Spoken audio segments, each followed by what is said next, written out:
Hello everybody, I'm Dr. Muhammad Ahmadullah. Welcome to Dr. Scalpel Artist channel. So today I'm going to teach you how to hold the needle and what are the various rules for holding the needle, what are the various rules for holding the instruments, etc. and all.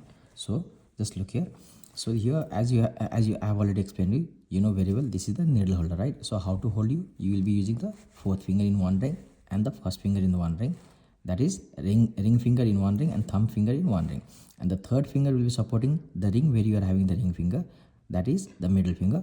And what about the second finger? That will be supporting the stock. So this is the stock which provides for help you to drive the needle. Understood the point? Suppose now look here, let me explain you.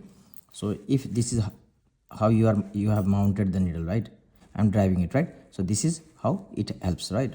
So this is the way. Look at here, fourth finger, first finger. So this is called 1-4 rule, or this is thumb finger, ring finger. This is called thumb ring rule. So this was about how to hold the needle holder. Okay, so not only needle holder, any instrument with the ring you'll be holding in this pattern, even the surgical scissors, even the hemostat, etc, etc. Understood? Now look at here, this is the tissue holding forceps, right? So how to hold it? With the thumb finger and the index finger you'll be holding it, and it will be resting on your middle finger. Understood? So this is called pen technique or pencil technique. And there's another technique to hold the tissue holding forceps. In that, you'll be holding with the thumb finger, index finger, and you'll be resting on the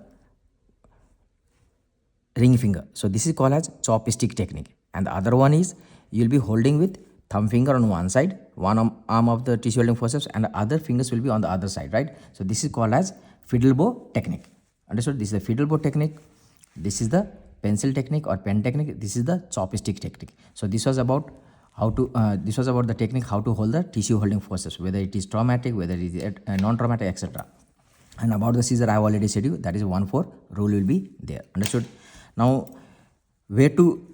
how to hold the, or how to mount it? At the tip of the needle holder, you'll be holding the needle, and from the eye or the swage 1/3, from the tip or the point 2/3.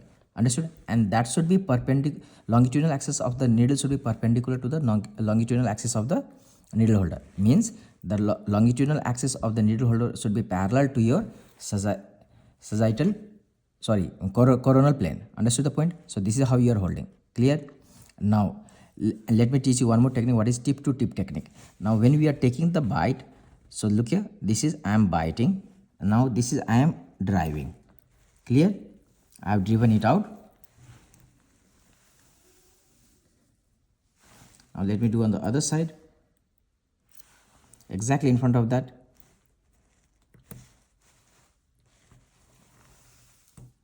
So while tying the knot, what I am going to do is that I will go clockwise 2 times. Then I'll be holding at the tip of the thread.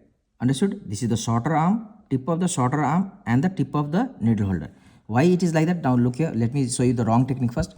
If I am holding in middle, right, and when I slide it off, what is going to happen here? Loop will be formed. Can you see here? These loops are formed. So to prevent that, what is the proper technique, or what is the standard technique to hold the needle holder and the thread is that just go 2 times clockwise and tip of the what is called the smaller arm of the thread, and in this way you will be going clockwise, forming the reef.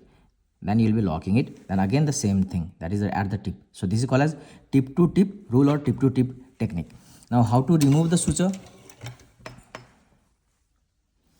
This is how I am completing the suturing. And while removing, be careful, nothing, whatever is visible outside, that should not enter. So for that, just hold the knot and cut below the knot. And when you are cutting, do not hold the scissor in the vertical way or in this pattern. Just hold parallel to the surface of the wound. So this is how you are cutting it below the knot, and then do not pull away, do not pull upward. If you are doing so, the wound edges will open. Chances for it, that is very, very high. So move towards the wound line. This is how you are removing. So thank you guys.